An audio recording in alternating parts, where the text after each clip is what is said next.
America became a more dangerous place in 2020. Murders were up 30% across the country, led by Democrat-run cities like Chicago, New York, and Seattle.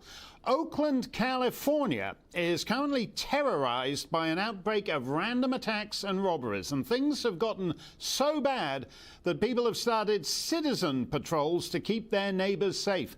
But will this kind of vigilante law enforcement save lives or lead to more violence? Joining me now is radio host from Seattle, Jason Rantz. And Jason, basically there are places where you have one day of action, January the 6th, and the world has to stop while we address that, find out who did it. And then there are these other places where violence can just go on day after day, night after night, for months on end.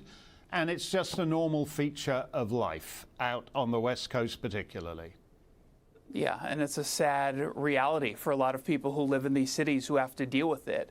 Citizens should not have to create their own patrols, be it in Oakland or anywhere else.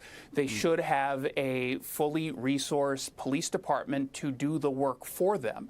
This is not safe. On the one hand, I do appreciate people going out into the community, because the more people who are visible, who show up and say they care, the better it is. But these are not folks who are trained. These are people who do not know how to de-escalate, which is exactly what the activist community has been demanding. So unfortunately, it could end poorly for these individuals who obviously are well-intentioned. What we need to stop doing is embracing this culture that has been attacking police and policing. Because when you look specifically at what's going on in the city of Oakland, that's exactly what's happened. You've had a murder last month every other day in the city of Oakland. And what's happened at the exact same time? You've had a city that has embraced the defund police movement. What have they done? They've cut the bicycle and foot patrols. They've cut the community resource teams that patrol the neighborhoods. Kind of weird. Yeah, it is weird. We were talking, Shannon Bream and I, a couple of minutes ago about incitement. And one of the things that's happening in these lawless cities is that some of these Antifa-type groups are now inciting the mob against you in particular.